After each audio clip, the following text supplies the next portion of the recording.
Hi friends Kenta अच्छो आपण मैंने सबू मुई तो बहुत भर अच्छे। आज आम बनामा सुखा चिंगड़ी तरकारी। एटा मुई सुखा चिंगड़ी के बाछि दौचे टिके देखि पारुथिबे इन्ने नहीं हला से छोट छोट घुली मने इटा मने नहीं थिसी हैं तो सेथिर लागी मुई टिके चिंगड़ी के भल से बाछि देली आउ पानी रे बे 10 मिनिट लागी बोतरेई देबी आउ एटा के मुई काढ़ी देबी पानी रो धोई देबी पूरा भल से। क्या के चिंगड़ी तरकारी भल लागसी जे टिके कमेंट करब। देख चिंगड़ी मुई पूरा भुतरेई देइथिली एबे मुई छानी छानी अलगा ठाने काढ़ी दौछे। हाथे काढ़ले खुबसी बहुत तो सेतिर लागी मुई एटा इठाने छानबा ठाने काढ़ी दौछे। देख मुई सब चिंगड़ी काढ़ी देली तापरे आमे कढ़ई रे तेल टिके देमा आउ चिंगड़ी के भाजी देमा। चिंगड़ी के टिके नहीं भाजले आइस बासना रही जाइसी तो सेथिर लागी आइस बासना जीवार लागी आमे चिंगड़ी के टिके भाजी देमा। बेसी भी नहीं भाजबे जस्ट टिके भाजी देबे। देखि पारुथिबे आपण मैंने एबे आमे मसला काढ़ी देमा। एटा होचे अदा रसुन पेस्ट, लंका पाउडर, जीरा पाउडर, तापरे एटा होचे धनिया पाउडर आउ हल्दी।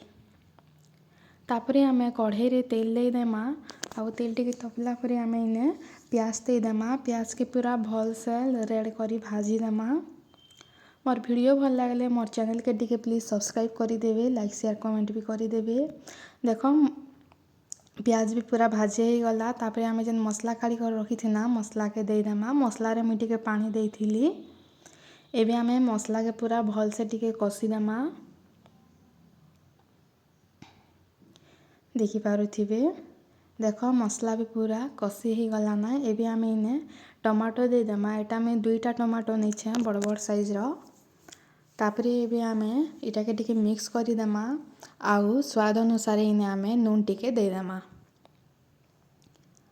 आउ भल से मिक्स करी देमा। सुखा चिंगड़ी कहा के बेसी भल लागसी जे टिके कमेंट करबे। देख एबे मुई इटा पूरा घांटी दौछे भल से। टमाटो भी पूरा सीझी आसला ना। मसला के पूरा आमे भल से कसी देमा।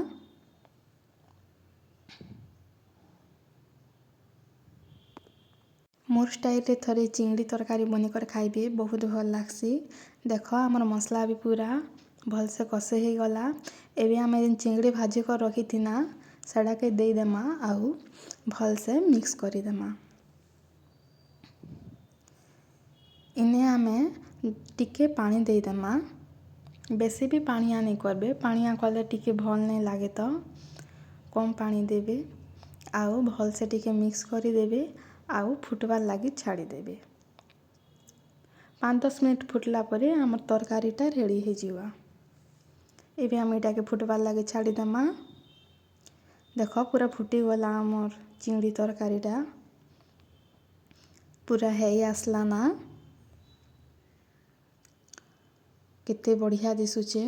देख रेडी हो गला आमर चिंगड़ी तरकारी। Thank you bye.